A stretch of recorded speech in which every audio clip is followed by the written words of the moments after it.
USDA is shifting its efforts to fight New World screwworm with sterile flies by focusing on southeast Texas. I'm Clinton Griffiths. The announcement last week coming as the agency continues to increase its defense against the pest. That also includes following long-standing protocols, which came into play after a horse from Argentina was found to be carrying New World screwworm larvae at a quarantine facility in Florida. Vigilance by investigators preventing it from spreading.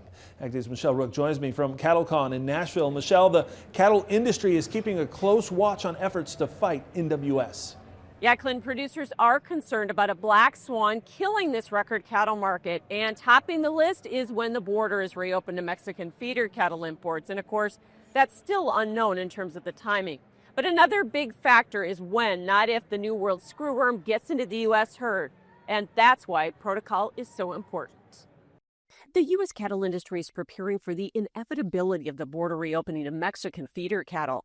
NCBA is also working with USDA on the protocol for reopening the border to avoid social media rumors on NWS from tanking the market. It has to be predictable in how it plays out so that the market has some stability. We need to make sure we have an orderly plan moving forward that producers can rely on and that they can plan around for what that's going to look like.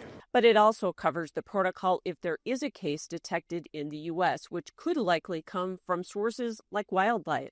The idea there is to make sure we're thinking through where those hurdles might be, not just in kind of a basic transaction, right, between a cow-calf operation onto a feedlot and then a packing plant, but perhaps overstay lines, right? And what are those restrictions going to look like? What does it look like if you have screwworm on your operation? How do you move those cattle? The cattle market handled the news of an NWS case in an Argentina horse imported into Florida well this week. It was a breeding horse, and they did find some screwworm in a location and took care of it in that facility. But that's when you're importing a specialty animal, I might say, at this point. So it had nothing to do with the beef industry. However, market analysts say the market reaction when a case is detected in the cattle herd in the U.S. could initially be violent because of the consumer perception of beef.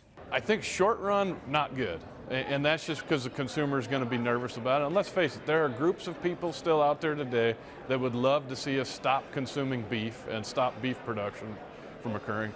And I guarantee they're going to use that in some fashion as propaganda. However, Dave Weber of Terrain doesn't think that will last long because Mexico has been able to slaughter their way through the backlog. And so there's less of an influx of cattle pushing north. And I think if we get here to the middle part of the year, I'm not sure that the big inventory we thought was maybe potentially going to do something to the market the back half of last year is really even much of an issue. And he says the 1.2 million head of Mexican feeder cattle backlogged has dissipated. That number has been whittled down a lot. I would be surprised if it was 350,000 head yet today. So we've eaten up probably 75% of that extra inventory. So he thinks the market will be able to handle the reopening in an orderly fashion, which is good news for the industry. I'm Michelle Rook reporting for Ag Day. Coverage of the 2026 NCBA Cattle Convention on Ag Day is brought to you by Alltech. Alltech delivers smarter, more sustainable solutions for agriculture. Our diverse portfolio of products and services improves the health and performance of plants and animals, resulting in better nutrition for all.